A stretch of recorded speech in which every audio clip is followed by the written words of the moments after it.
And hello, everyone. Welcome to the show. Evening, ladies and germs. Oh, yes. It is definitely Monday. Hold on. I had a bitch of a time getting this shared out, so let me just share these on Facebook real quick here. And share it there, and share it there, and share it there and there, and I look for this, and then I hate that. I wish there was a way I could just make Facebook share to where I want it to share, like right away. You know what I'm saying? Like having to go in and manually do it, which I guess is kind of like asking for trouble, because Right. that wouldn't be abused by people at all. No, not a bit. Never. I'm sure nothing horrible would happen there. It's bad enough I'm like in a few of the garage sale groups, and it's like I wake up at 5 in the morning and I get weird stuff from people overseas that have joined these groups, and they're like sending us pictures of like zits getting popped, and I'm just like, what the hell does this have to do with me wanting to buy a water slide? So Kerwin is here there, and then I shared at Bob's, and then I shared at my mom's, and then okay. All right, good. We're shared. All right, we're on the Facebooks, and we have people watching. So, hello, Yay. welcome everyone. We have a great show in store. We have a great show in store tonight. The Beatles are here. No, okay. So, let's see here. All right. I have audio, and I'm not pegging it, surprisingly. Actually, I should pull me back just a little bit more. Check, check, check, check. Yeah, it's good that you're not pegging. That's a kink that you don't want. Wow, that just happened. You did that off air, though. I'm all right with it. You did it off air. All right. I think we are set. Are you set? I think so. Hey, Johnny. Hey, John. How are you? We have we have enough to talk about. I mean, obviously, State of Standard will take up a lot of one. I don't know of any news. Did you hear of any news? I mean, we could just pass right over that. Go to the Winnabox. I mean, and there'll be some deck tech. So the field is set for Worlds that nobody cares about. What else was there? I'm still rooting for Yellow Hat, by the way, man. I'm Curious George all the way. Yeah, I think I just picked Paolo just to pick Paolo. Because it's probably his last tournament for a while. He's like, hey, if they're not paying me, I'm not doing this anymore. Yeah, I don't know. All right. Oh, we're doing content now. All right. So, yeah, Worlds. Okay, we'll put that in there. All right. Alrighty. So, let's get this party started then. Red button. In 1 second. Oh, you have an Audacity, you son of a gun. Red button. Okay. All right, actually, I'm a little higher than that. Let me alter my camera so that it's kind of like there we go. Now we're sort of even. And that way I'm not wearing G.I. Joe and infringing on Hasbro's IP. Bastards. All right. Even though you have Ren and 7 in the background and are infringing on Wizards IP. Yeah, but they love me. So we never say anything bad about Wizards. All right. And red button. Mm-hmm. All right. 3, 2, 1, click.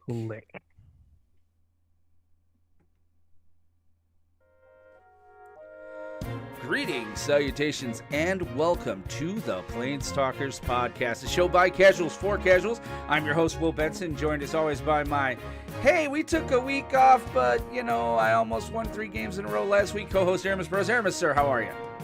I'm doing pretty good, ready to talk about some nightmarish Halloween like magic stuff. I should get that music, but let's just get ready to yeah, you can't put This Is Halloween on. Disney's are evil. So untap, upkeep, and draw. Before we begin, we'd like to remind you that this episode and every episode of the PlanesTalkers podcast is sponsored by Kerwin's Game Store. Kerwin's Game Store is New York State's premier source for collectible card games, tabletop games, miniatures, comic books, retro video games, and toys. With their clean, open gaming areas available to absolutely everyone, Kerwin's provides a fun and inviting atmosphere for new and experienced gamers alike, with locations in both Catskill, New York, and in Poughkeepsie, New York, on the second floor of their Galleria. Kerwin's Game Store reminds you that they are the absolute best place to go in gaming. Now, they have an awesome website if you can't get to their brick-and-mortar store, which is, jargon for, the store with brick and mortar. But they have a great website you can go to buy stuff. Go to KGS Online. That is Kite GoSamuelOnline.com, or it stands for Kerwin's Game Store. And if you put a promo code PlanesTalkers at checkout, you'll get 5% off that online order. And so they're great. We love them. We couldn't be more thankful. We also want to take a second to recognize our patrons. Our rare level patrons are Steve, Spencer, Chiba Tank, Nurse Gamer, VJ, Bell, Josh, Jonathan, George, David, Anthony, and Dragon D's Nuts. I love it. Dude, stay a patron forever. We also want to shout out our Mythic Rare patrons, Jake, Jonathan, and Imagine Dragon the Sea Cross Your Face. And we do not want to forget our producer level patrons, both Jamie and Walter. These people help us out in so many various ways. One of the great perks they get is, I forgot to put that in Discord, so I will do that, is the chance to play with us on our Wednesday Commander Craft podcast, which is 7 o'clock on Wednesday. We still need 2 seats open, so if you're a patron, let me know through a DM in Discord or email, smoke signal, carrier pigeon. Don't send a raven because that's too Game of Thrones for my liking. But if you want to get on that, and there are other bonus benefits as well for patrons, just go to patreon.com/planestalkers. It'll really be interesting because they're going to get first dibs at the next win-a-box. And since we are pretty sure of what we're going to do, it's going to be really important because basically it's going to be similar to what we just did with Historic Brawl, but we're only going to allow 1 Historic Brawl per tournament. Or commander, I guess is what you'd call it. 1 commander per tournament. So patrons get first stab. So you want to be a part of that, patreon.com/planestalkers. And that does remind me that don't forget Wednesday night is our Commander Craft broadcast. I do believe Nick is the champion. We really should write that down. Pretty sure it's Nick, yeah. I'm pretty sure it's Nick as well. So we do need 2 more patrons and 1 more non-patron.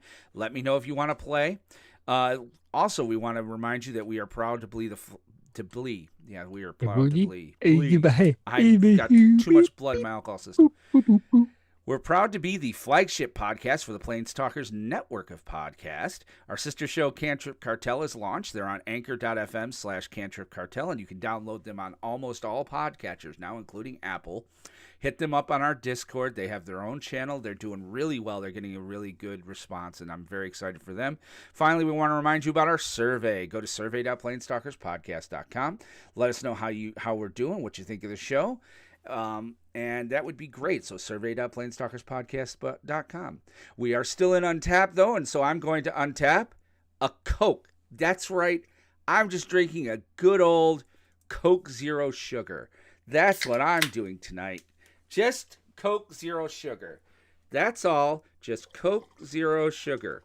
With some rum. No rum. I'm just pouring it in a glass. It's very important that we have a glass of Coke Zero Sugar. Yeah, Don't think I didn't see the liquid at the bottom. Oh, there was liquid in the bottom? Oh, I need to yell at these kids for how they've been washing dishes lately. Oh, I'm encouraging underage drinking now, I see. Encouraging? No. Providing. Oh, that's so much better. That's so much better. We're still in Untap. So how the hell are you, my friend? I'm doing good. Innistrad Midnight Hunt is out. I picked up some cards. I have my set booster box for our box battle ready to go. I know you're getting yours later. Yeah, hopefully it'll come this week and we'll go Friday. Yeah. So. If not, we'll get it in. Just I like how the set looks. I mean, power level, we'll talk about it, but it was a good weekend. Got some stuff done, and just looking forward to talking about it all. Yeah, me too. I was out of town. I left town Friday morning, bright and early, like 5 a.m. Drove down to New Jersey, which is where our corporate headquarters is. Worked there pretty much a half a day. Got a lot done. They actually sent me back with a server. So I spent all day today just standing a server up in my office because we don't have one actually up here. And I was like, look, I want a server up there. Like, we should have one. And then they took us out to dinner Friday night. So I'm expected to go to dinner with my buddy Bill and his wife, meet his wife. This is going to be great. And then my boss comes in, Terry, and she's like, listen, I'm going to dinner with you guys too. I'm like, great, no problem. I show up and the COO of the company is also there. I'm like, oh, frack. But he should have brought the T-shirt with the tuxedo print. I should have brought the T-shirt with the tuxedo print. Hey, Justin's in Georgia. That's the night that the lights went. Never mind. Justin, it's good He's to down see in the you. dirty south. Yeah. That is way down. Should we be talking like that? Listen, I'll talk with the Georgia accent. You just talk really fast like this. That's Georgia. Georgia talks really fast, and they kind of take their O's and they just expand them a little bit. But anyway, he was cool though. He had a lot of great stories, and I was joking at first, but I'm just like, oh God, I'm at dinner with the COO, and we know. Listen, I am not the most professional person I've ever met, and I could say the stupidest things in the world, but I was so on my best behavior. And in fact, at one point he goes, wow, he didn't really even seem to talk that much, which tells me that everybody was saying all I do is talk. So, and well, I mean, I wasn't going to say anything, but Saturday we went to the Renaissance Festival in Pennsylvania, and that was really cool. Like, I've been to Sterling up here and stuff, but that was a really neat Ren Fest. I kind of want to go again. Had a lot of fun. Drank a lot of. I had some honey mead. I wasn't a big fan of that, but then they had this blueberry cider that was out of this world. And then I found IPAs and stuff. So it was overall an incredibly great weekend. I really enjoyed it. Got back yesterday around noon. I was hoping to stop at Kerwin's, but I was like, I really just want to go home, and literally crashed the rest of the day. So yeah, never been to a Ren Fest. They're fun. You got to go in garb, man. If you're going to do it, you go in garb. Like, it really is. So, congratulations, Justin. I know you graduated from Job Corps. I still follow Miss Hall. So let's go into Upkeep from Untap here. Untap is when we talk about ourselves. Upkeep is we're going to tell you what's happening on the show. So tonight we're going to spend a lot of main one going over the state of Standard. Obviously, things have finally shifted. It is still settling, believe it or not. And it's an unusual rotation in that, we'll talk about that, but there are a few things that are a little unusual about this one. We'll get into a little bit, very little. We are not MTG Finance by any stretch, but I do kind of want to talk about some of the EV that's going on out there, because it is kind of showing that there has definitely been some shifts. Following that, we've got Combat, and obviously we want to talk a little bit about the health of Standard, how we feel it's going with the power level declining. Did it decline too much? Etc. Main 2, we're going to talk a little news here about Worlds. We're going to introduce, well, not introduce because they're not on the show, but we will announce our Win-A-Box winner. We do have one. And then Aramis got an email in our PlanesTalker email with a deck tech. So that's the show tonight. So it seems pretty wall-to-wall. Why don't we get right into the main phase? Main phase. All right, main phase. So we like to start, especially when Standard is as good as it is, talking about the state of Standard. Standard has had some changes. So yes. Goodbye, Throne of Eldraine. We will miss you, said no one ever. So we will miss you very much. Wrong.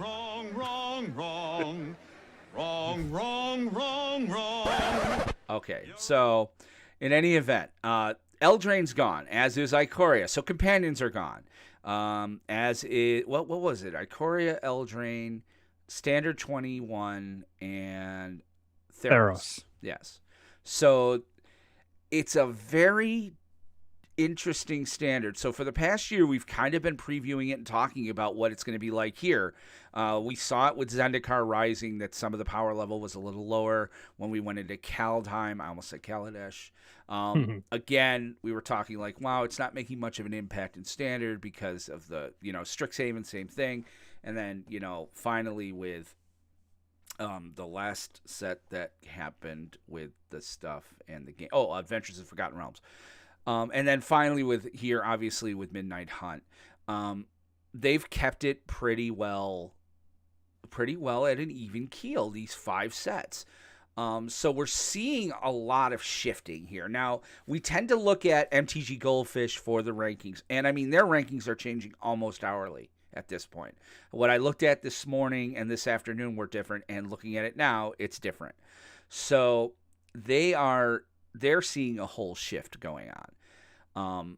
But I'm surprised in that right now, okay, mono green aggro is there, but aggro is not like top meta right now, which is usually what happens with week 1 rotation. But we're seeing some things different. What are you thinking, Aramis? Well, I mean, I'm not going to complain too much because a control deck is currently the top of the meta. That's sort of my jam whenever I play standard.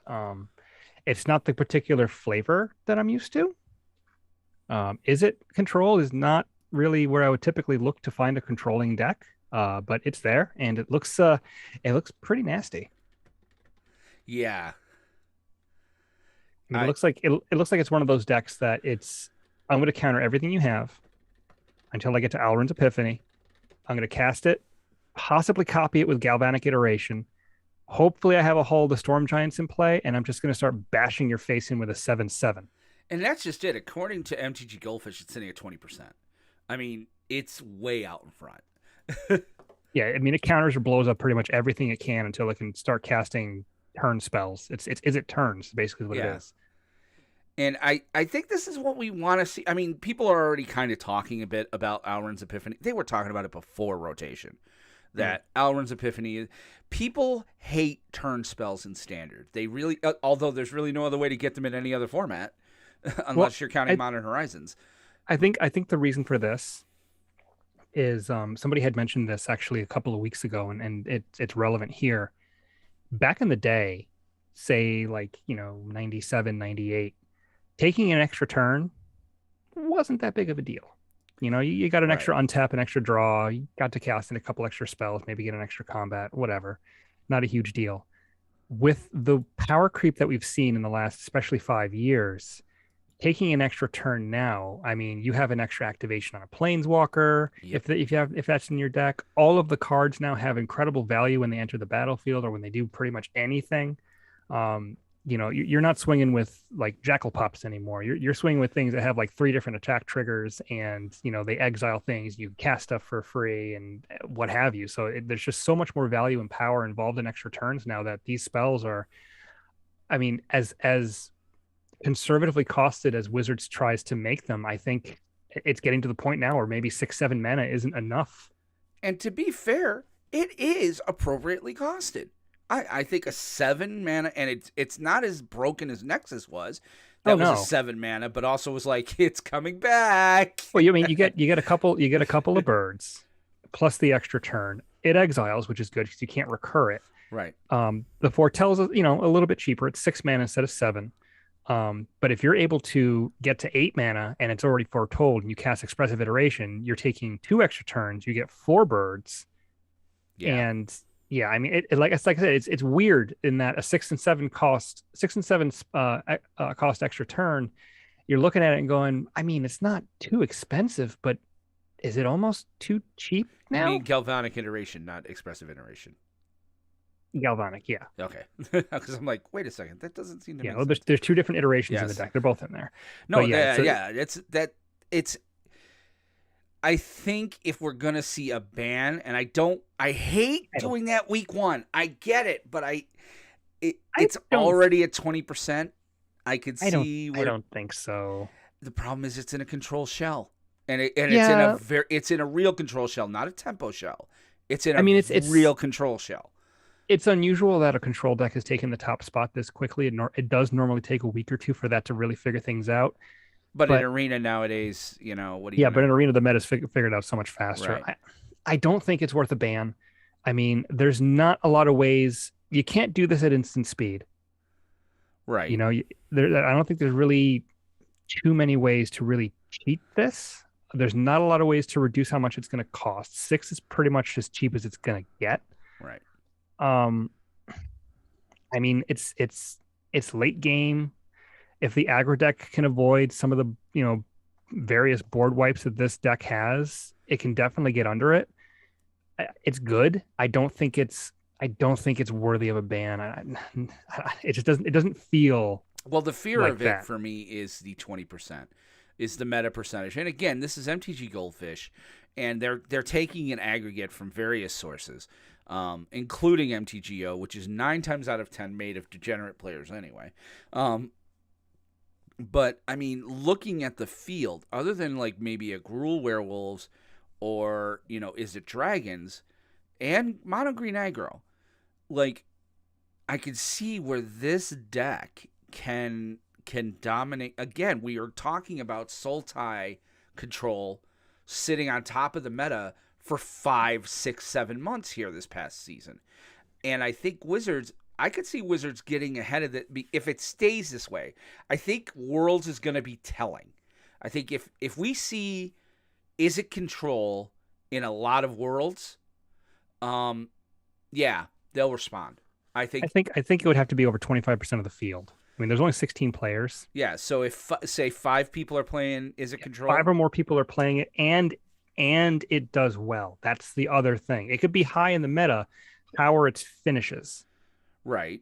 It could be a deck that's very prevalent in the meta, but if it's not winning a lot, or like, I'm talking like, winning tournaments and a lot of copies in the top 8. Right. Well, it won a standard league.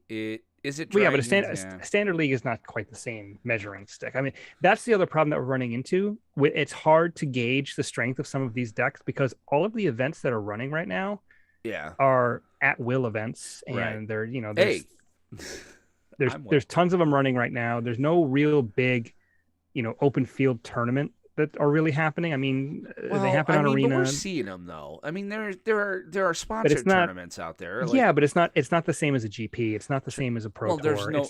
I think the world is different now. I don't know that. I mean, if we wait for GPs and stuff.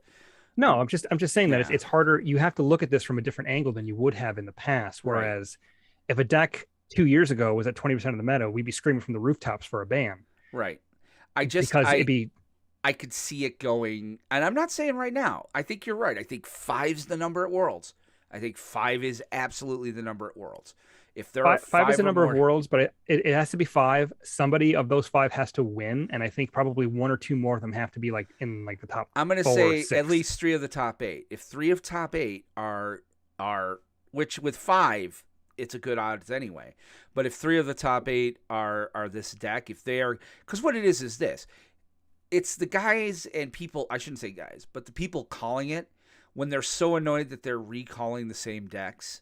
You kind of you'll hear like, I can't remember his name there, but there's, a few of the guys will just start being like, here we go again with Izzet turns or Izzet control. And that's just it. It's 20%, but it's also called Izzet turns, which was seeing some winning in some of the events. I'm not saying it should have a ban. I'm saying I won't be surprised if it gets one. I would be surprised. Yeah. I would actually be quite surprised. I'm not collector booster level sure it's going to happen yet. Give me a week.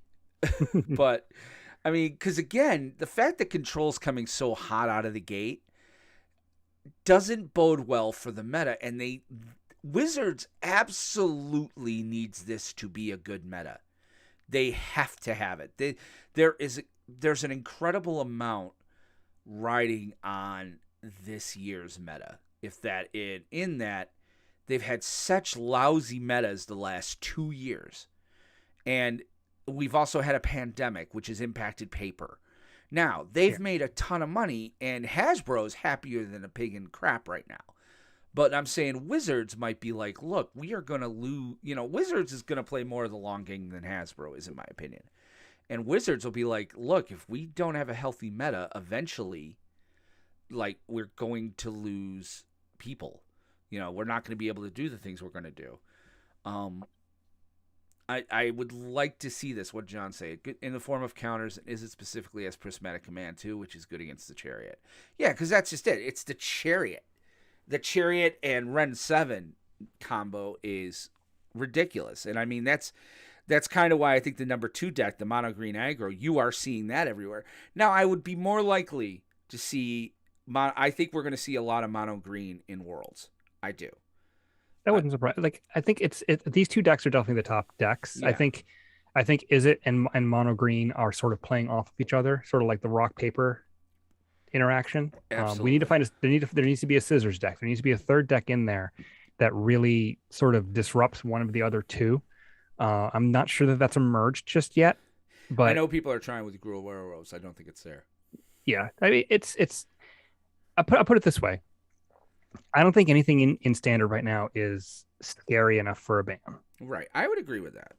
I mean, I would like as far as confidence level, anything happening before Crimson Vow, I'd be willing to probably put down at least a bundle. Really? Yeah. No bans before No bans before Vow. Crimson Vow. I don't think it's going to happen. I think the meta's in a good enough spot. I'm very confident on that. Oh, that's a tempting offer, sir. Oh, a bundle. See, like a pack, I'm like, no, but God, you know what? You know I'm a degenerate gambler, son of a I almost said a booster box. I wouldn't go booster box. Yeah, I almost said, because that's how I am very married. confident. I'm enjoying being married these days. Yeah, I'm real confident that there's not going to be a ban before the next set comes out. I think. What do you guys in the chat think? Let me rotation know. just happened. I mean, yes, these are powerful cards, but it's not. They're not the problem right now. I don't think anything is really that scary. So you're saying no ban, not Alrund's Epiphany. Like I would even go with like Alrund's Epiphany. Nothing. Wow, nothing. They're gonna after what's happened the last year and a half. They're gonna hold back unless something is just absolutely disgustingly broken, and we would have already seen it. Oh. Think about it, because think about when Omnath came out. How quickly did we realize how huge of a mistake that was? It wasn't even out yet before everybody was calling exactly. For it. So I think if anything was going to get banned, we probably would have already seen it, to be honest, because they would have already had so much data. I'm going to sit on this, and I'm not going to research it. I'm not going to go on the web. Like those in the chat, those of you here right now, let me know if you think I should take this bet. It's just the stakes of it. Now you've got me. Now you've literally made it interesting. So what do you I think, am listeners? A degenerate gambler, son of a bitch, too. If there is a ban in standard before Crimson Vow, I have to buy Benson a bundle of. I mean, I would imagine Midnight Hunt, right? No, Crimson Vow. A bundle of Crimson Vow. Okay. Yeah. So I have to get Benson a bundle of Crimson Vow if there is a ban in not standard before that bundle. set releases. Not a collector regular bundle. bundle. Yeah. Not the holiday bundle. No, regular bundle. So it's like what, $45? Yeah. Oh. John, you think I should take? So you don't think I should take this bet? And if there isn't a ban by Crimson Vow, Benson would have to buy me a bundle of Crimson Vow. Wow. I'm gonna think about this a little bit. Because I'm pushing my chips on the table. This is good content too, though. That's just it. I'm willing to do whatever I got to do for the show. Mm-hmm. I'm booster box confident, but I'm because putting I in a already bundle owe because I you know a collector booster. Know. I do owe you a collector booster because we didn't have. I owe you a collector booster for some bet we made. Jace, I think. Yeah. He said that Jace was going to get banned. Yeah. No, it was Mordekainen. Oh, Morgan Kanan. Yeah, that was it. Being a sign of a downward trend of Wizards banning cards just to appease a player base that doesn't really need. John, you're actually making my point. John, Jake, let me know what you think. Okay, so Jake's here. Jake can be a voice of reason. All right, Jake. All right. There's now a bet on the table. Jake is in our chat, by the way, and you can join this live fun by going to our Twitch channel if you're listening on your podcast. Aaron, I have suggested that it's possible I could see a world where Alrund's Epiphany gets a ban shortly. Especially if we see it a lot in Worlds. But then it turned into any bans before Crimson Vow. Aramis is saying he's willing to bet a bundle that there will be no bans before Crimson Vow. I'm thinking with a Worlds tournament and SCG starting to fire some things, it's a possibility. Especially with the fact that Instant Control's taking 20% of the meta. What do you think, buddy? Should I take this bet? Do you think it's a safer bet for me? John thinks Aramis is right, but then again, he also made my point when he says, if we see a ban, I think it will end up being a sign of a downward trend of Wizards banning cards just to appease a player base that doesn't really know what it wants or needs. Yeah, I really feel like that makes my point. Yeah, I don't see anything. I don't see anything glaring enough to warrant anything happening before the next expansion. Nothing's quite that crazy. I don't hear anybody screaming from the rooftops. Listen, but they've banned for less than crazy. They've banned for, hey Pam, how are you? Your husband. I'm taking your husband down the dirty road of gambling. Anyway, I'm not saying that it's it's an automatic. Wizard has banned in the past for less. Look at this, That is Dr. true. Alien. That is true. You know what? All right. I'm hearing, Jake, you're going to be my deciding vote. So Alien, I don't think the meta is more trash than pre-rotation, and they've shown, though, they will ban before rotation. I don't understand what the hell he's saying. He's been drinking. I think he's leaning into your corner. You know what? That's it. That's 2. All right. Boom. Done. All right, Bundle. you're taking it? Bundle. Bet. Okay. Make it. That's what's happening. This is it. Putting it in my phone. Ban. All right. Now, everybody start tweeting. If you're at home, you need to start tweeting Wizards how badly we need a ban. Pick a card that we need. I'm assuming Asika's Chariot or Alrund's Epiphany. You guys in the web figure it out.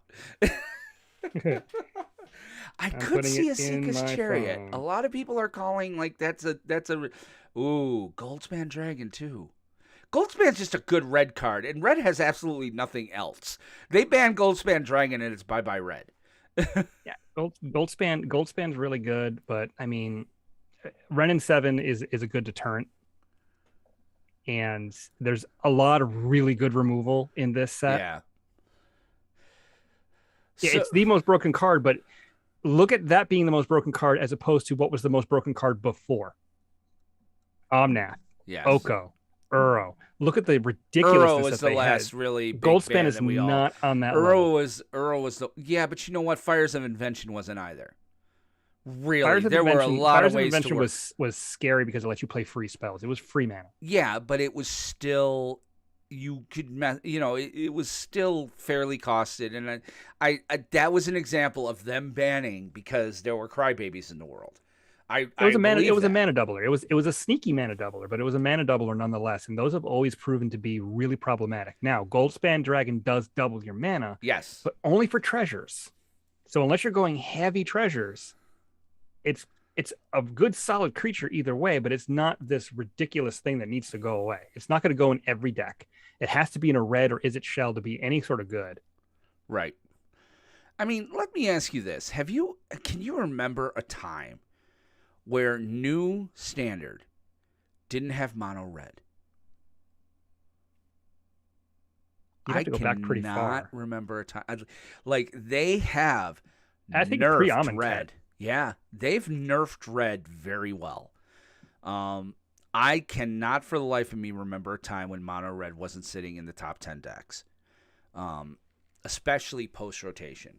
And shocking, green has replaced it. So yeah, I can't say I'm losing any sleep over mono red going away. I loved mono red. I always loved mono red decks. But somebody put in our Discord this week, which is what I kind of want to talk about here. So, I mean, going over the rest of the meta game right now, obviously mono green aggro with Asika's Chariot and Renin 7. Actually, that's more of a Selesnya ramp, but other things as well. That's mono green is a absolute contender, and we knew it was going to be. It was that way even before rotation. It didn't lose much. It's playing a lot of cards from it. From the last set. I mean, it just added the Briar Bridge tracker. Really, is all I can. I feel like a lot of this meta was actually solved because remember in Arena they had the standard 2022 queue, and that was everything minus Midnight Hunt, and all Midnight Hunt really did was kind of reinforce some of the existing archetypes that are already there. I don't see other than werewolves. And I think mono white aggro got a shit ton. Mono white aggro got a boost, but it already existed. But I mean, it's using Chaplain of Alms. It's using but that's what I'm saying is it didn't create any new decks other than werewolves, right? And I think werewolves is just a variation on Gruul, really. Yeah. I think the meta was largely solved. So this basically double down on this is that if something crazy and really busted was gonna come through, we probably would have already seen it. Yeah. I mean, it's funny to think that, I would have thought Mill was still going to be a mechanic. I actually put that out there, and not even close. Thank God. That's not a mechanic. I've played Mill strategies before, and it's always feel bad. Even when you win, you kind of want to apologize to the guy. I mean, one of my commander decks has a mill theme, and it's like I don't really play it that much because it's just like I'll play it, and then it's like, all right, I got that out of my system. Let's move on. Yeah. That's where I hope I'm playing Nexus of Fate against you, where I could just be like, nope, shuffling it in, taking turns forever. Yeah, but if the mill is Ashiok Dream Render, that kind of ruins your day. Yeah, that fucks me. Because that just exiles it. So so that's kind of the state of standard right now, and to kind of keep this going, the variation on a theme here, I'm trying to find out. Johnny the Man put in the chat here the early pillars of standard. He found an article on Reddit, so if you want to find that link, it's in our Discord, where somebody went ahead, and I don't think this is anybody important. It's Jay Silv, whoever that is, and it was in the Spikes Reddit. Subreddit. Sorry, I have to use the right words. But I'm sorry, I'm not 22. I'm using words that old people use. I'm on the Facebook. All right, so anyway, moving on. But it does kind of talk a little bit about new standard and stuff and what he felt his pillars are, and I kind of can get behind this. He's been seeing, Asika's Chariot, Goldspan Dragon, Alrund's Epiphany, Blood on the Snow, which I was surprised. Renin 7, obviously, in Ranger class. So Renin 7 seems to be the hit of this particular set, and that's shocking to absolutely no one. It's really... he's saying it's those 6. I would also add... I think Tolavar, if you're playing werewolves, is busted out loud. Or Tovalar, not Tovalar. But, I think you're seeing a lot of shattering, Shatter Skull smashing in red decks at all. And for mono white, I mean, it's hard to get over, Intrepid Adversary. Like, the good thing about this format, I think, is that there's so much good removal. Yeah. That the creature-based strategies, as good as they are, you can keep them in check. Obviously, Is It Control doesn't play any main deck creatures. Yes. But what is its win con? Is its win con just pissing you off and making you quit? It's either the birds. It's either the birds or the land, the man land, the blue one from Forgotten Realms. It turns into a 7/7 with like Ward 3 or something. And then you know what? I would have added Maul of the Skyclaves there. If you're playing a white deck, you're putting that in almost automatic. Yeah, you're super heavy on creatures. Yeah. So, I mean, but he was pretty much right. And then he kind of broke it. This article broke it down into BO1. We don't have to go over that because play BO3. What the hell's your problem? Learn to sideboard. I mean, BO1 exists for one reason. Well, I've got 15 minutes to use the bathroom. I'm just going to go and play around. But it does kind of go through too about, rotation, common themes. Again, I think he does. I just kind of skimmed it because, my God, is it long?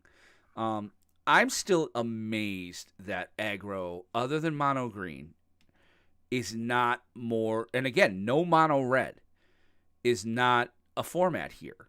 It's like it seems to be a lot of mid range, a lot of control, tempo.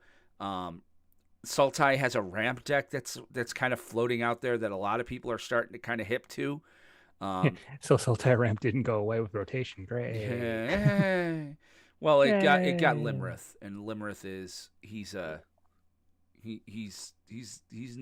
not horrible, and he's too cheaper. So, I definitely think that I'm glad rotation happened. Again, I really wish they would go to, instead of once every year, it's every new set, one set rotates out.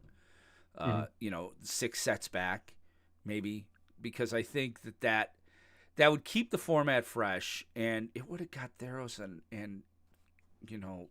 or Eldraine out of us 6 months earlier.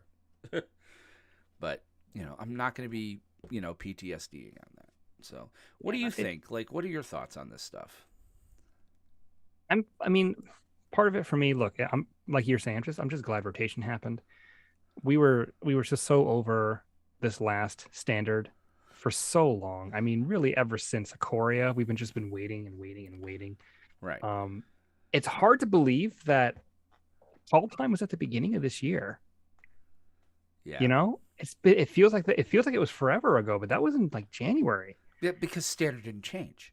Standard hasn't changed, right. And Even Zendikar Rising was like, yeah. I mean, because we haven't been waiting for rotation since Ikoria. I could say though we had so much hope for rotation last year when the 4 that came out before Eldraine came, we were ready for that rotation as well. War of the Spark and all yeah, that. Yeah. Losing like the guilds and War of the Spark, we were ready. We wanted to see a world with not so many god darn planeswalkers. But now, oh hi Pam. I'm assuming you're talking to Pam, or you're just looking at your. No, I'm just checking my binders to double check my timeline. But I definitely, I really like. We had such hope, and then it got dashed. For once, it's nice to have it go the way we think it should go. Yeah, this Standard's in a good spot right now. Is it the most exciting meta out there? Probably not. It's weirdly quiet. That's, I think, the one thing is that there's yes, Izzet has jumped to an early lead, but I don't really feel like it's running away with anything just yet. It's a weird feeling. I mean, it's clearly the best deck right now, but it's also if you look though, it's also literally the second cheapest. That's why another reason why that's another good thing is that Standard right now is very inexpensive. Well, obviously, I mean that was going to be the second thing we were going to talk about. And again, we're not MTG Finance here, but let's talk a little bit about EV, estimated value, because today the professor put out his booster box game that he does for every set. So do I. It's now become almost a meme in itself because. It started out when he started doing it, it would just go as long as it did, and he'd finish, he'd be like, whatever, and, still buy singles, but we had fun, yay, and he'd make it go an hour. And then the last couple of sets, he's had to, pad it. He's like, okay, and now I'm going to read from War and Peace to pad the time for those of you looking at the timestamps. And so for this one, I was very curious. I was like, I do look at the timestamp, I'm like, an hour. I purposely avoid looking at the timestamp because I want to be surprised and see how he did, and 2, if he fails, I want to see what he uses to pad the time. Yeah. Well, today I think was one of his best ones because not only did what he do to pad the time, it was far more interesting than reading from War and Peace, which, when he started out in that game store, I'm like, oh hell, it's going to be an infomercial. He did one box and did not get his, for the first time in a long time, he opened his first set booster box and did not get his money back. It happened in Forgotten Realms too. Yeah, and I think it also happened in Kaldheim? The one before. I think it happened in Strixhaven. No, Strixhaven. It might have happened in Strixhaven. Strixhaven had Mystical Archives. He was doing all right. Oh. Yeah, maybe, it was a Kaldheim you're thinking, but yeah. But at the end of the day, all right, so he opens one and doesn't, and I mean not even close. He got like $87. Yeah. And he was saying $109. So he's like, okay, let's just open a second one for fun and see how we do, because he thought it may have been an aberration. This one was even worse. And now he's like, let's play the reverse. No, he got close. He got closer on that one. And that one, I think he got to 91. And the only reason that happened is because he opened like a $30 list card. Yeah. It was Macias the Unhallowed or something. And then he goes, okay, let's play the reverse booster box game. I will open it, I'll keep opening boxes until I get get one that's $109.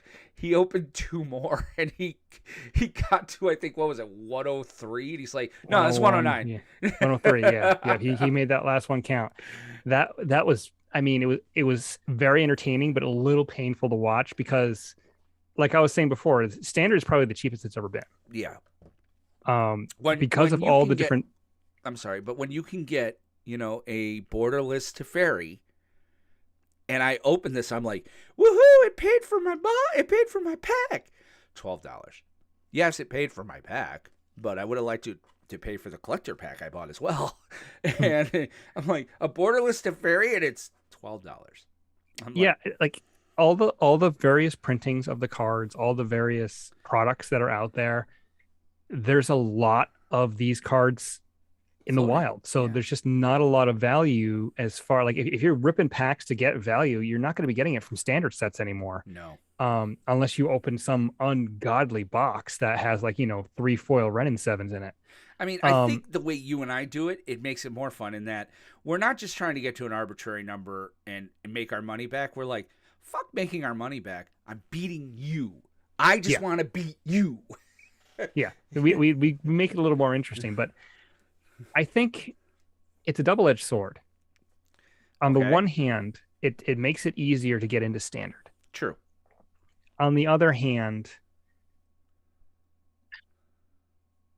part of the reason for that things are cheaper as well, I think, is people aren't playing standard. Yeah. I feel like, and I think a lot of this has to do with the pandemic. I think a lot of this 100%. I think it's what happened to Pioneer as well. It's Pioneer and Standard and Modern. Like, Modern and Legacy are actually apparently doing fairly well because of Modern Horizons. Yeah, and they're eternal formats. Right. And I mean, well, the people that play Modern have to play MTGO. Okay, if you're going to play when you couldn't play paper. Mm-hmm. Because of Arena, and because Arena kind of splits the difference, because you can play Standard in MTGO and in Arena, and now it's so damn cheap to play MTGO, I'm considering going back. Because, I mean, it's frustrating because I'm trying to build a Standard deck, and it's like, I don't want to buy packs right now. I really don't, so I'm doing some drafting, but it's like, it doesn't feel good to try to get all your wild cards by drafting or to hopefully open these cards you need. And it's like, I really don't feel comfortable just spending. I really feel spending money in Arena for me these days is not a wise investment because I have no ownership of anything in Arena. Oh, it's never been a good investment. And I know, but spend money in Arena. Yeah. Which I spend money in Arena too, but it's never been. Yeah. During the pandemic, I could get around it because I'm like, this is really the only, other than buying a few Commander decks or a few Commander cards. But now that paper's kind of opening up again. But again, I don't have a Standard deck. I don't have a Standard paper deck. You know, I'm not buying, you and I were buying 2 or 3 boxes every Standard set. And we're now pretty much buying maybe one in addition to the one we get. I don't think we're alone. I don't think people are spending as much as Standard. Now, when they have the box toppers in the next set, we'll go ape shit. Like, everybody's going to buy it. That's the thing. I think that there hasn't been, in the last couple sets especially, there hasn't been anything to really entice people to go and buy boxes. Because, again, all the cards that are in the set, you're going to be able to get them for cheaper than you would normally. Even the biggest chase mythic, which is right now running 7, I mean, it's $30-something for the borderless version, not non-foil, which is, a decent price for a card, but it's not, Ragavan. Right. It's not, Jace, Mind Sculptor. The Mind Sculptor. It's not Liliana of the Veil. It's not these ridiculous cards that are super, super expensive. But part of the problem, like I was saying too, is that because of the pandemic and because of the fact there's no paper events, because of the fact that stores aren't holding, in-store play of any kind, and unless you're playing with your friends and they're safe or you just don't care, you're not playing in person at the kitchen table either. Nobody really cares about Standard. And it's unfortunate because that was their bread and butter for a while. And even though these events are firing on Arena, like the World Championship, I think is going to have a Standard portion, if not a historic. They have these other events going on. It's not the same when you see it in Arena. And there's a lot of apathy, and a lot of that was also caused by the fact that, I mean, up until last week, Standard was broken. Yeah. It was, and not in the way of saying, it was overpowered. It was broken because there were so many cards that were banned, and the cards that were good and the decks that were good were just at that point where they were good enough to dominate, but not good enough to ban themselves. Right. And not good enough to, and not fun. Yeah, it wasn't really fun. I really believe that the Emergent Ultimatum, okay, you do it once, twice, 3 times, and then you're like, it's racing to get that out. Or with the Rogue deck, I don't care who you are. I don't care how much your uncle touched you as a child. I don't think anybody is angry enough to play rogues consistently and mill people out and feel good about themselves. Okay? I don't think that's the way this works. By the way, we're going to skip combat because we're totally running over.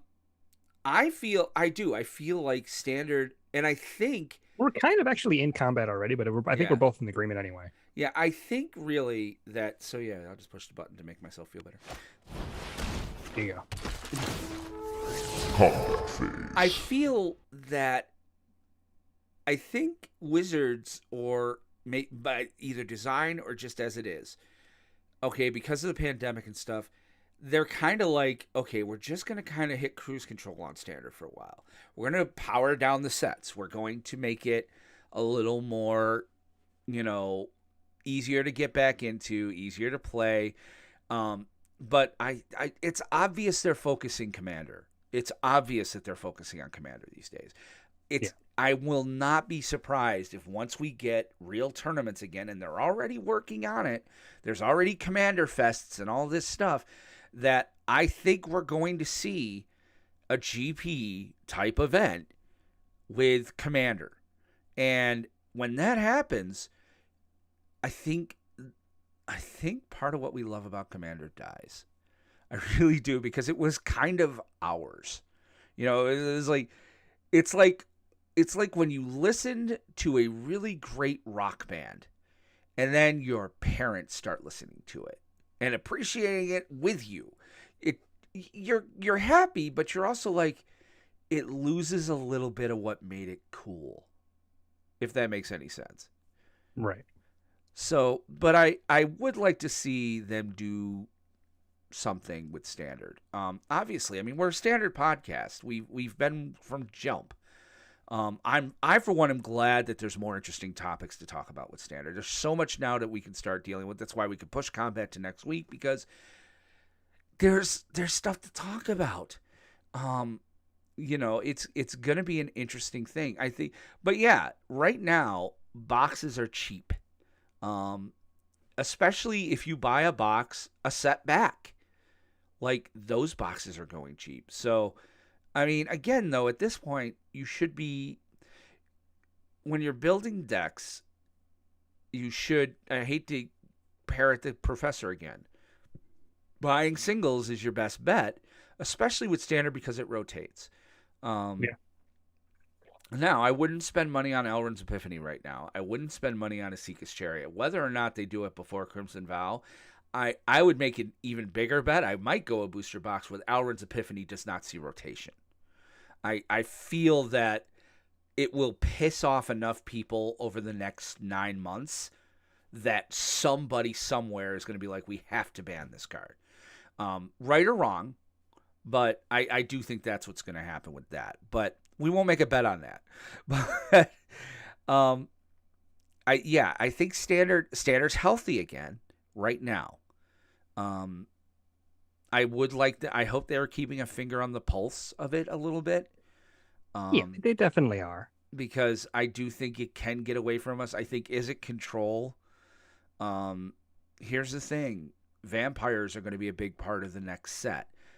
Vampires are red, white, and black.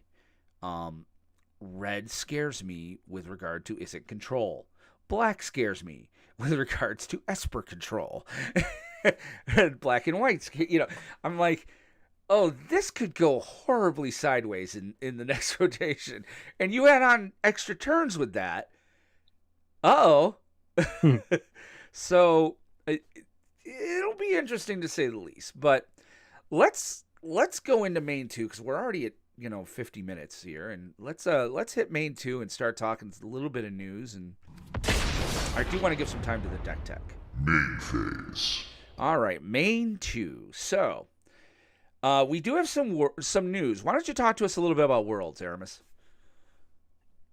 This is probably going to be the least exciting Worlds that they've ever had, to be honest. I'm with you.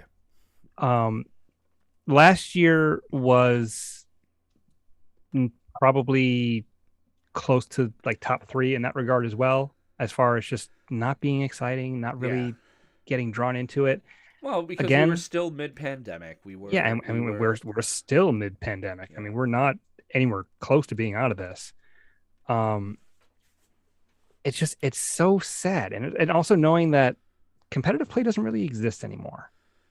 If you're not already in the MPL, if you're not already in the Rivals League, and you're not part of whatever the heck is coming next, what do you do? I mean, Yeah. Friday Night Magic doesn't really hold any appeal anymore because that would be like a gateway to other tournaments. Those are gone. That there's nothing really past that at this point. There's no qualifier tournaments. There's no Grand Prix. There's no SCG Opens. Yes, they're sort of kind of maybe bringing certain things back in certain areas, but Well, I guess SCG is starting to put tournaments together. SCG is starting in Virginia, but I don't feel comfortable going with that, even with the fact that they're asking for proof of vaccination plus masks. Right. I don't feel comfortable going to that You yet. still have to touch people's cards. You still have to touch things. You're still dealing with a bunch of fat, sweaty people. I wasn't gonna go into the stereotypes, but it's not wrong. Dude, you have been to those, and so have I. Yeah, Tell me right now that a GP doesn't smell like a bad locker room. There's a reputation, and it's earned. And I'm sorry, I love my Magic people. I understand this is my audience, but let's face it. Let's be honest. Let's call a spade. You put a bunch of us in a room where, showers could be a luxury because some of us might be sleeping on somebody's car. Come Sunday, that room is ripe. So either way, it's a bunch of people in an enclosed space. I don't care how good your ventilation system is. Yeah, they're going to be all over each other basically for 2 days straight. Everybody's picking up cards. They're buying cards. They're selling cards. They're trading cards. I don't play F&M right now. I mean, I played for 2 weeks, God, 2 or 3 weeks. I missed it so much. Yeah, and as soon as they recommended wearing masks indoors again, I was like, you know what? We were both out. I mean, because I like, if nothing else, I have a kid who's not vaccinated because he can't be yet, and I don't want to put him in any more risk than I have to. So do I still go to Kerwin's? Occasionally, yes. I'm only there to buy cards. Customer, yeah. Only as a customer. I wear my mask. I don't touch anybody else's stuff. I try to stay away from other people. And, I'm as safe as I can possibly be because I can't, it's not being able to do anything is not what I want to do. I mean, I've been doing what I'm supposed to have been doing. I'm vaccinated. I wear my mask, but I still don't feel safe because it's just, dude, you're not wrong. Even this weekend for me at the Renaissance Festival, I'm telling you right now, it felt strange. And I made the joke quite a few times to people, and I work with some pretty conservative people, but I made the joke a few times. I'm like, wow, you can almost taste the COVID, because I mean, it was the first nice weekend they've had down there and really up here in a very long time. So a lot of people went to this festival, and it's outdoors, so a lot of people weren't wearing masks. And I'm like, I'd get yourself a rapid test. Oh, I was just sitting there, and I'm like, you can taste the COVID. I'm like, this is insane. But I was there with more people, and you're gonna. I mean, they did pay for my hotel room, so. Since my son's gone back to school, the school's had over 20 cases. So has ours. So we're getting notifications or multiple. We got 4 notifications today. Damn. So it's real. It's out there. It's real. It's out there, and we're not at a point where we can have in-person events in any real scale, which means competitive Magic is kind of really not interesting because it's the haves. It's only the people that have already gotten there, and they're winding it down. They're winding it down after this year, and maybe part of next year. What is there? They haven't announced what's coming. They have announced what's coming. Nothing. But it's like I want to watch this. I want to try to follow it, but at the same time, I'm like, does it really matter? Who wants to watch a video game? I'm sorry. I love to watch paper Magic.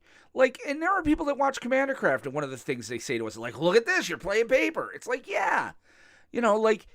There is an interaction. There are mistriggers. There's so much that happens in paper that doesn't happen in Arena or MTGO that I find it more interesting to watch paper because I'm also seeing the cards, seeing how it's, they're played. I can imagine my cards. I've seen my cards in my hand like that. There's a certain ability to put yourself into the game when you're watching somebody play paper than watching somebody play Arena. Right. So I think there is something to that. I think that's what Worlds has suffered from this last year, and I think they'll suffer this year. The field is not as diverse as it's been in the past. It's not I don't think there's any girls in this field. No, and I'm not so much going that regard as far as diverse, but like Well, Autumn it's the last same. year they were in for their first time, and there's a few first timers, but it's like It's mostly the same yeah, players that have been around for the past couple of years, and there's nothing necessarily wrong with that. I mean, they are the best players in the world. The problem is there hasn't been a chance for any new blood to be injected into this hierarchy. right, If you're not already, like I said, if you're not already MPL and you're not already rivals, like I would have loved to see, like if Kenji had been able to make it in, he didn't, and right. now we don't know what's happening after this. But I just, I looked it up. It's Innistrad draft and standard, so that's what we're going to see. No They're going to be able historic. to no historic, That's a mistake. just those two formats. So just standard and That's a draft. mistake. And I think that's the problem too, is that all of the events that we've seen have been standard or historic. This one will be draft, which will be good for them to finally try to figure this out. But Why not have I don't three? follow. Why not have all three? Why not? I know. I don't. But it's like I don't follow modern, but I'd love to see modern. Well, I don't follow Pioneer, but I'd love to see Pioneer. But drafting is a unique Drafting is skill. cool, and I'm glad. Like I said, I'm glad they're finally Yeah, doing this in But arena it's because a unique skill that they haven't played with in the other events to get them there. Constructed is how they've been doing it this year. So Pretty much, yeah. throwing draft at them, Well, they couldn't do limited. No, I know. So it's going to be interesting. That starts not this coming weekend, but the weekend after. Yeah, October 8th. Yeah, so you guys are going to want to watch that. I'll watch a bit of it, but it's a kid weekend. So, and I imagine there's going to be stuff I got to do because we're going to start tearing down for the fall. Because we only get so many of those kids weekends. Let's talk a little bit. Let's pivot off. We do finally have our Win-A-Box winner. And for the first time, ladies and gentlemen, boys and girls, children of all ages, we have a repeat winner. So give it up for your two-time champion, Jay Grow. Wow. When he won again. So he was playing that, he was playing the Xanathar Guild Kingpin deck. Oh, why it have to be that deck? I hate that deck so much. So he got his deck in. He beat out X Gold, who was the European contestant who was like, no, I got a friend who will take my stuff. And he was playing the Kinnan deck. So Okay. Yeah, I did one of the Kinnan decks. But yeah. So they did send us videos. We do have these videos. We're going to put together and stream live. We'll probably stream live this Friday, whether we do Booster Box Showdown or maybe this event. Depends on if I get my stuff. So, but congratulations, Jay Grow, for the next Win-A-Box. Okay, so this is a preview for you guys. It's not official yet. But here's what we're thinking. We're thinking we want to do a 100-card historic brawl again. However, the kicker is going to be that obviously Crimson Vow cards won't be in it, but also one commander for the tournament. So you will. It's going to be first come, first serve. Right. Yeah. So that's why the patrons are going to have a leg up. Patrons will still have 3 or 4 days to sign up for this tournament, free entry. You will declare your commander, and once you declare your commander, you don't even have to give us a deck list, but you have to declare your commander when you sign up, and then once you do, that's your commander. And so nobody else can have that. Nobody else will have that commander. We will not have Teferis fighting each other. We will allow for Planeswalkers, although we talked about not. But for this one, we'll allow Planeswalkers. But I think this is an interesting little way to kind of do it up. Yeah. So just to clarify too, if you picked Teferi Master of Time, you can still pick Teferi who slows the sunset, or whatever it's called. Or Teferi Hero of Dominaria. You can have multiple Teferis, multiple Chandras, multiple Nisses, and all that. This has to be a different one as your commander. So if you wanted to play Chandra Tribal, you'd have to pick one of the Chandras, and then somebody else could pick a different Chandra as their commander. So it's just for a commander. So every one of these and then this one I'm going to try. I may pump it back up to 64. I think we might get interest in that. No, let's keep it at 32. We'll keep it at 32 to keep it interesting. So I'd hate to see some of the commanders after 32.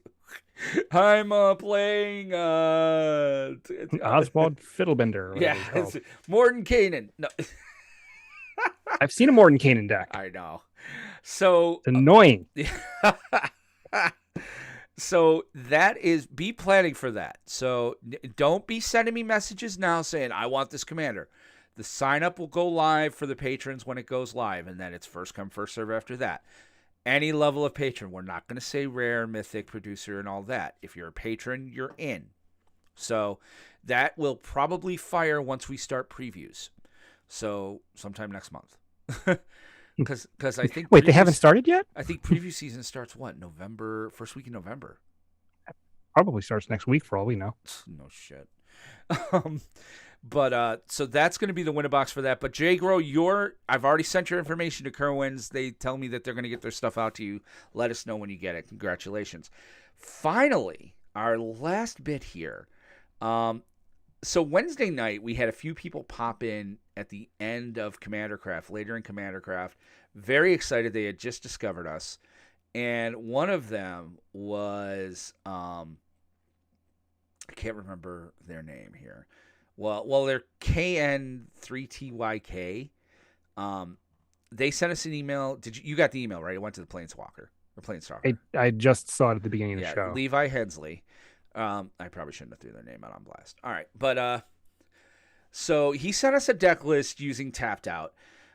His commander is Promillion Skyramper. Amicon, yeah. Yeah, and what he's saying is that it's a deck list he wants us to go over. It's a forced combat pillow fort deck where the idea is to make my opponents kill each other while I stay protected.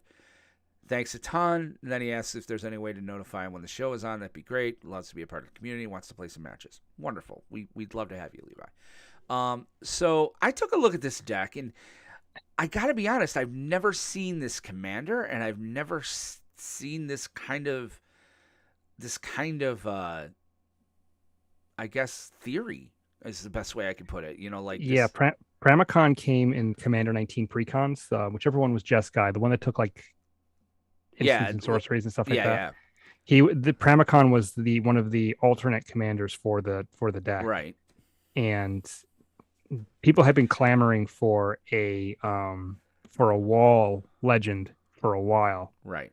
And Pramicon was their answer. And for those of you who don't know, Pramicon Sky Rampart is a 1/5 for Jeskai, so blue, red, white, with flying and defender.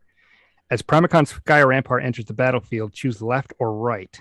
Each player may attack only the nearest opponent in the chosen direction, and planeswalkers controlled by that opponent. So, yeah, you can only attack your left player or your right player, whichever direction you pick. Which, if we were playing Spell Table, this would get interesting.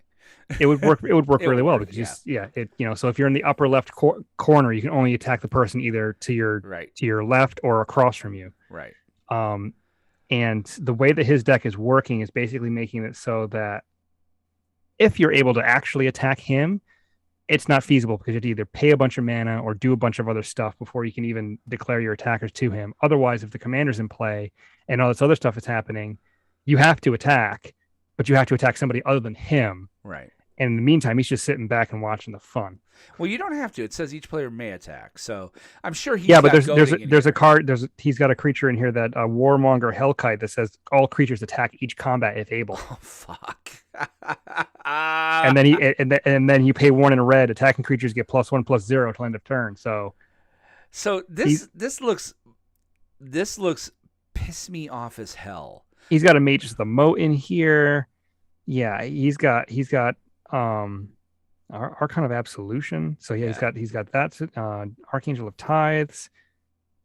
So yeah, if he doesn't have Pramicon out, he's basically making it so that if you want to attack, you have to pay 10 mana for each creature. So what do you think of this deck? I'm looking at it, and I mean, he's got a pretty good mix. I like it. I mean, I do too.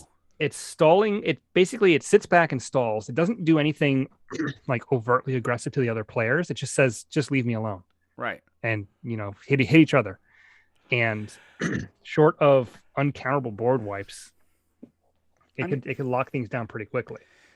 I mean, what do you think? I mean, if he's missing anything, I'm looking for a win con for him. Like, he doesn't go infinite. His win con is the deck. His win con is your opponents are killing each other.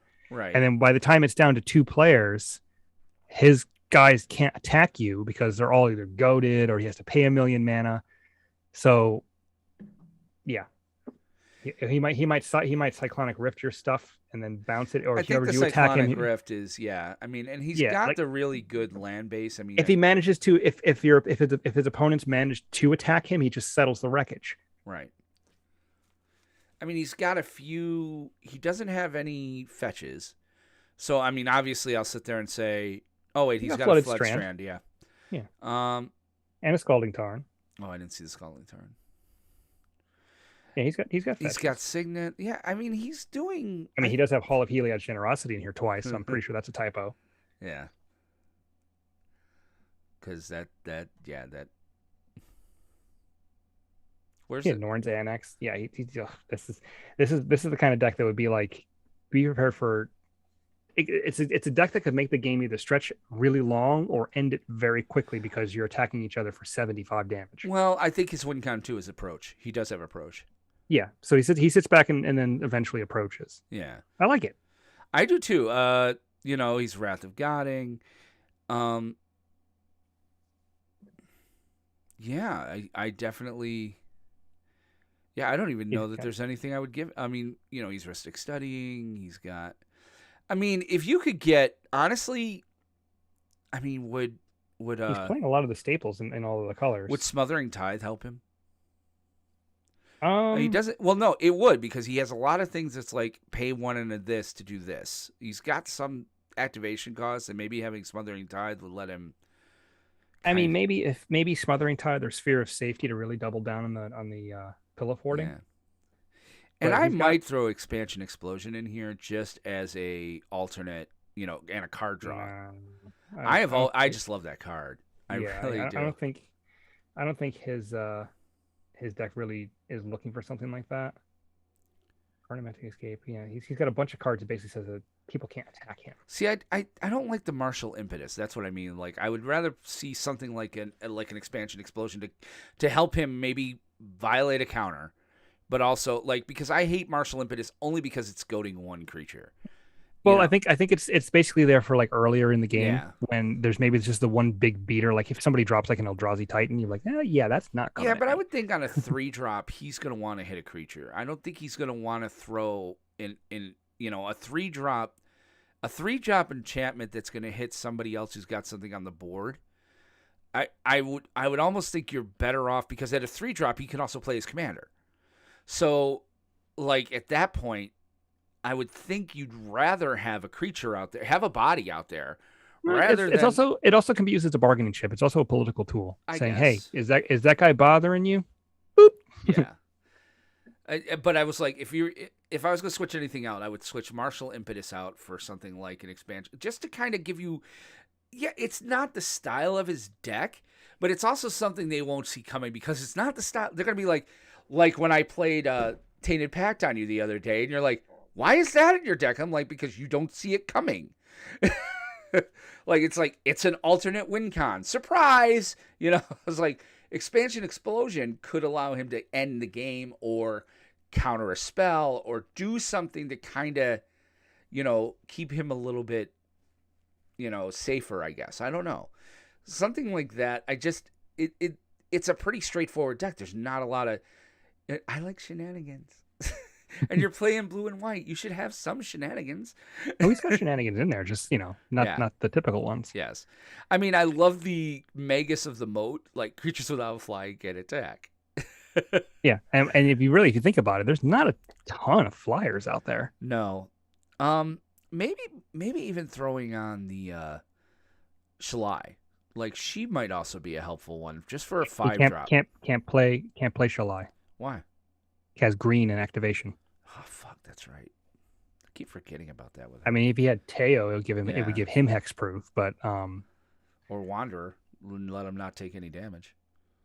Yeah, maybe the Wanderer. It would get rid of some of the bigger creatures earlier in the board, but and since he's not playing a Planeswalker, I'll say this every time: if you're not playing a Planeswalker, Immortal Sun. Just put it out there. You getting card draw and stopping Planeswalkers, like. Actually, the Immortal Sun would be a decent addition to that deck. Yeah, absolutely. Because the Immortal Sun, for me, that's it. If I'm like, when I'm building a deck, I'm like, do I have a Planeswalker in this deck? No. Well, and also too, if you're going that route, if you're going to do Immortal Sun, you might as well do Overwhelming Splendor. Ooh. Ooh, you're not wrong. I Yeah, mean, how scary can the creatures be if they're all 1/1s with no true. abilities? And again, your commander's a. And does he have a card in here that lets him attack with his commander? That's a 1/5. Why would he need to attack with that? I guess you're right. Sometimes you want to plink him for one with flying. I don't know. He's got enough creatures that can take care of Yeah, that. he really does. And I mean, he's got Ghostly Prison in there, which I fucking love that card. I just do. And there are 1,000 cards that do what it does, but it's just. I mean, he also has Azor's Elecutors Yeah. as a win con.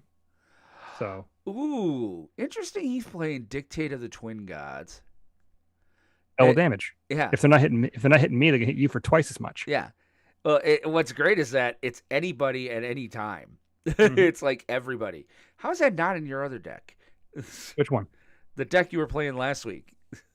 Feels like It's in that there. should also. Oh, okay, I was like, It's that in there. feels like that should be in your deck. Oh yeah, it's absolutely in there. So I'm gonna tell you right now, dude. I think you've got a great deck. Yeah, I would say if you were gonna look for any sort of upgrades, I think you can get rid of the Martial Impetus. Oh, he's here. Transmission broke down today. Just joined. Thanks for talking about my deck.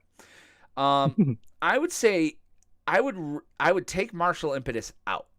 I think it's so narrow for, and this is me now. Aramis and I have different play styles. He might say it's perfect. I think it's a very narrow card. You're going to use it, but I mean, there's other things you could put out there. Well, I think it's in there mainly for the second trigger. Whenever enchanted creature attacks, each other creature that's attacking one of your opponents gets +1/+1. So it's a little boost. Yeah. Makes the math harder. And it's one of those effects that honestly, in a commander game, how often do you forget about a creature having +1/+1? True. All the damn time. Yeah. All the damn times. You're like, oh, block like this. Like, yeah, you guys all die. Wait, what? And I don't think you should have Rhystic Study just because if you're playing us, it's just going to get annoying.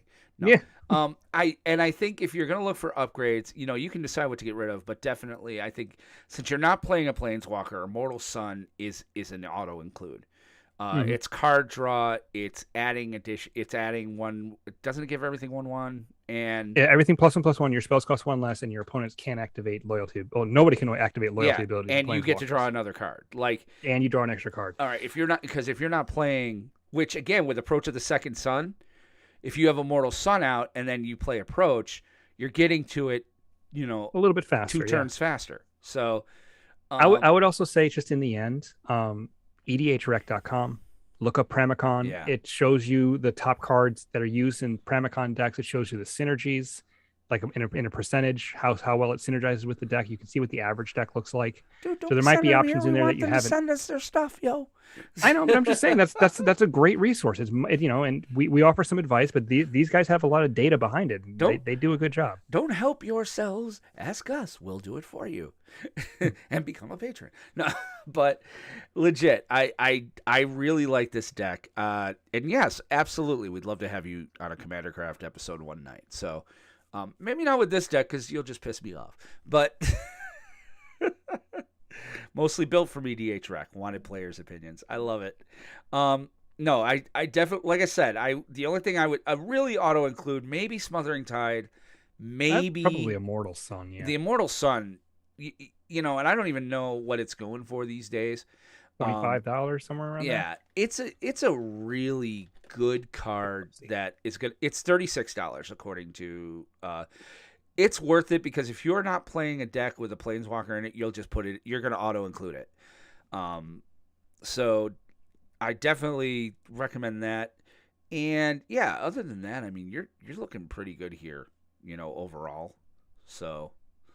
Yeah, I like it. Yeah, me too. So, and on that note, unless you got anything else, sir, I guess it's time for us to hit the old End step. All right, so we want to remind you guys here as we're rolling up our play mats, putting our cards back in their boxes, taking the pizza boxes over to the trash because, darn it, your mother still does not work in this game store. We do want to remind you that we have a Twitch channel where we stream all of our content. Just look us up there, PlanesTalkers Podcast. You'll see all the shows we do, both on Magic and other geeky games that we play. I'm playing a few other games here. We do Commander Craft there every Wednesday. You can also follow me on Twitch at MindCrime73, where I'll play anything from DCU Online to Farming Simulator 2019. So check us out there. It's PlanesTalkers Podcast on Twitch.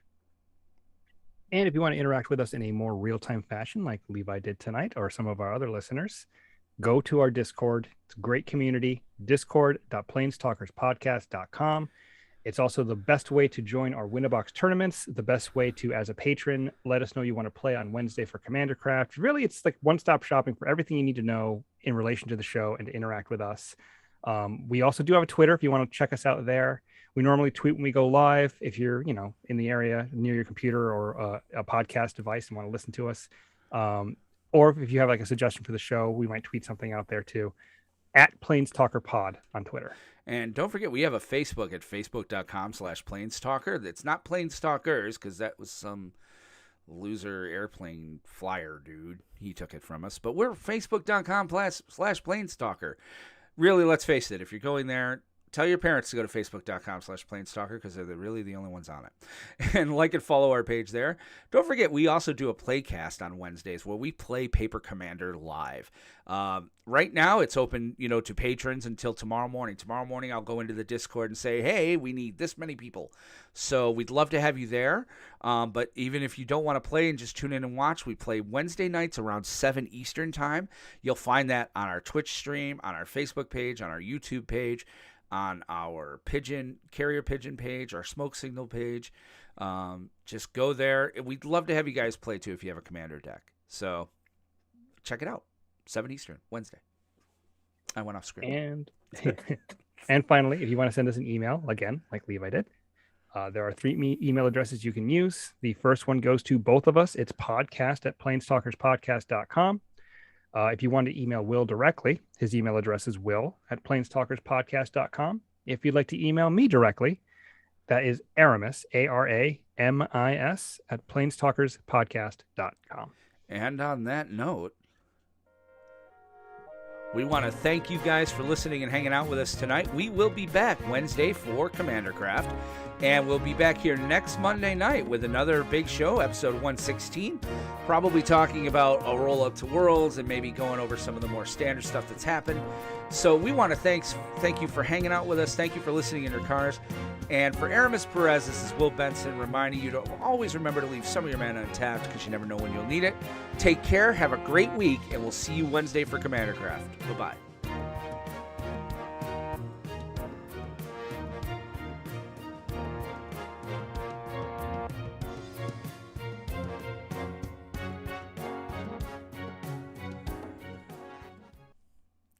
And we're out. And this sucks. What happened? My audio Audacity crashed at 46 minutes. We lost it? All right, well, use Facebook audio. Yeah. Don't even worry about uploading to Dropbox. I'll grab it off Facebook and Twitch. Yeah. That, my friends, is why we do what we do. We have learned our lesson. My audio tanked tonight. So, and that's why I stream. Somebody asked me once, they're like, well, because I know a lot of podcasts that what they do is to make it polished, they record offline and then they just put it out to their podcast. I'm like, no. I'll do a live stream. 2 reasons. First of all, you might win a booster, now a bundle box because our listeners talked me into it. They probably don't even really believe there'll be a ban, but they're like, yeah, let's get Will to lose money. But also, it's a backup audio source. So, yeah, you know what? I'm still going to save my audio just in case I have to get creative. So, yeah save it, just in case. Because if the audio is real bad. Oh, it's already gone. Oh, okay. You fucking suck, dude. No. Yeah, I don't know. I didn't see the notification or anything. It's just gone. Wow. I don't know. So, yeah, I'll just grab the audio as much as I can. So, why am I even saving my audio then? That's just stupid. I'll save the project just in case, but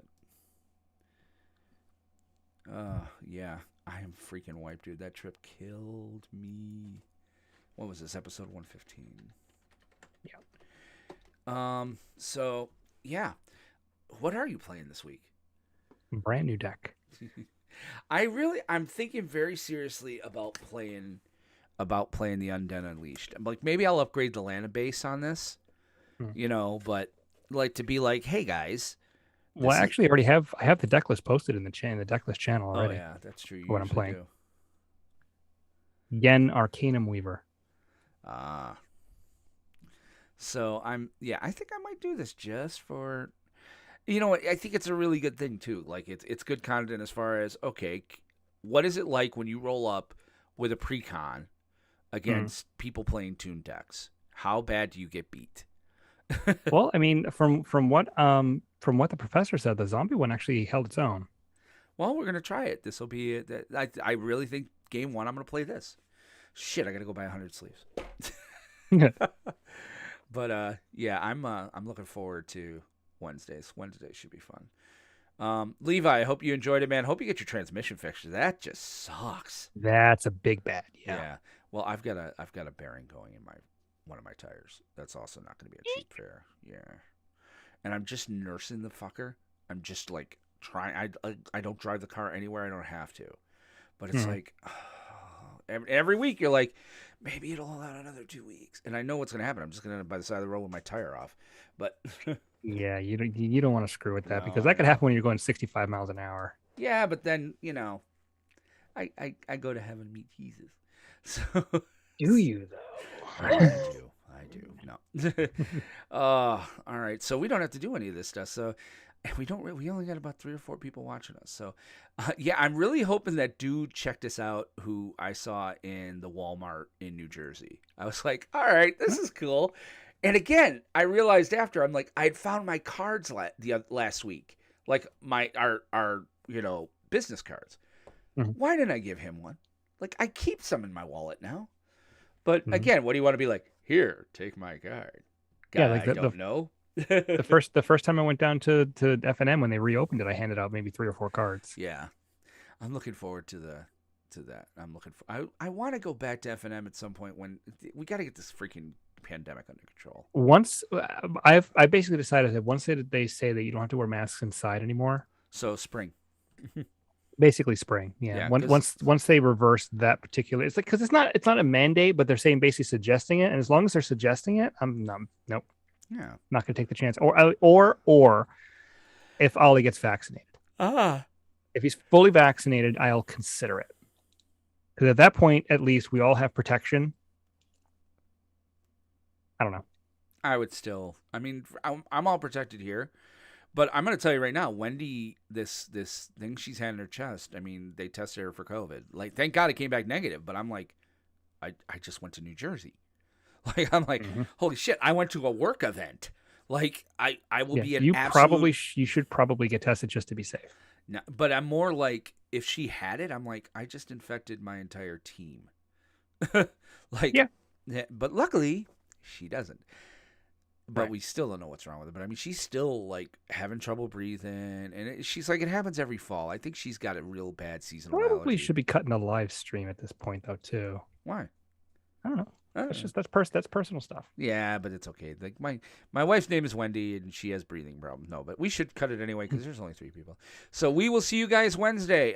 Patrons, let me know if you're seeing this that you want to play. In fact, I should probably put it in the patron channel because I keep forgetting. Like, I was so behind the ball today, like, because I traveled on Friday. So I was like, I got into work this morning and I'm like, holy crap. Yeah, I'll do that now. But patrons, if you want to play, let us know right away. Otherwise, tomorrow I'll be looking for at least one more player. So good night, everybody. Thanks.